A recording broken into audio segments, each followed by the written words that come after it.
Patrick Manley has made his living building all things masonry.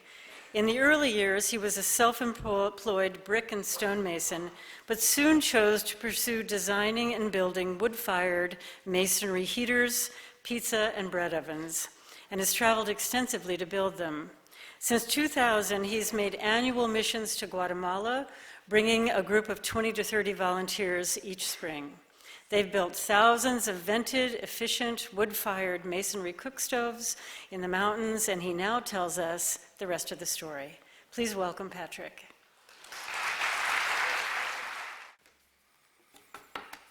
Good evening, everybody. Thank you all for coming out tonight. It's a pleasure to see you all. Okay.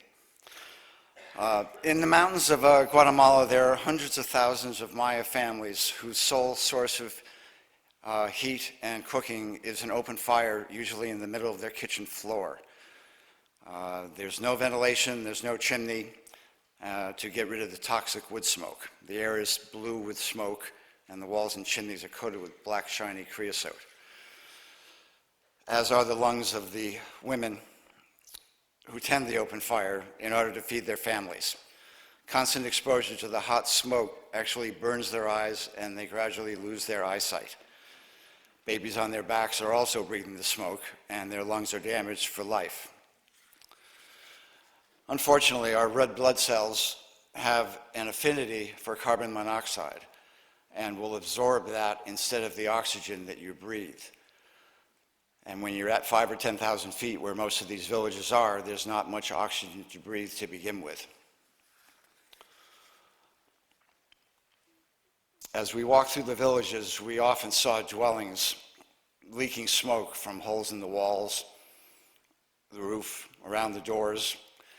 We briefly entered one of those smoking houses that morning, and my throat burned, my eyes got all wet, and I could literally taste that creosote in my throat all day.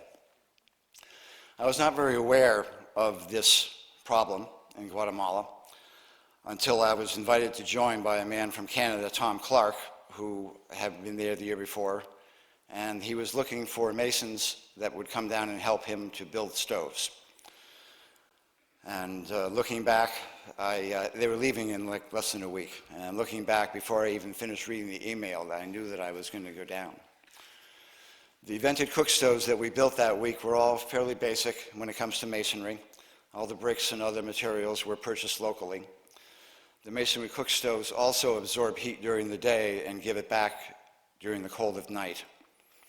I learned the local stove designs from a man named Don Juan, a very experienced Maya stove mason, and that picture was my first estofa that I ever built in Guatemala. I was very moved by my experience with Tom, and I agreed to return the next year, and I would bring some masons with me, and he'd bring some volunteers. Masons on a Mission continued to work with Tom around Shela for 5 more years before we moved down to Lake Atitlan. Emily Webb, who's talking with me here, on the wrong picture. Emily Webb is my partner in this project, and she comes down every year to work with us. She's very valuable. Every day we meet in the villages with the women that we're building the stoves for, and she helps to get everything arranged, and she and I have to follow all 8 groups around the village to find out where they are so that we can keep an eye on them over the course of the day. Everyone gathers in the village of Antigua, and at a specified date in March, we board a chartered bus that brings us to Lake Atitlan, where we transfer to a chartered boat to cross the lake to San Marcos La Laguna.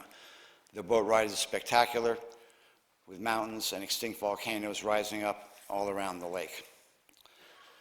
While in San Marcos, most of us stay at a hotel and restaurant called Paco Real. It is a family-owned, and we reserve it for the whole week.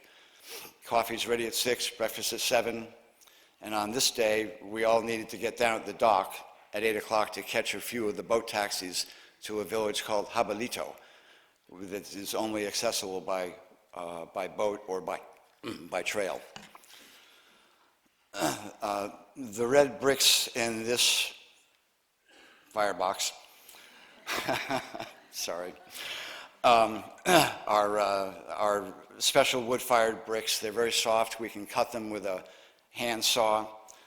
We cut them especially with angles on the ends so that the plancha, the stovetop on the top of it, gets even more heat and efficiently transfers heat into the room.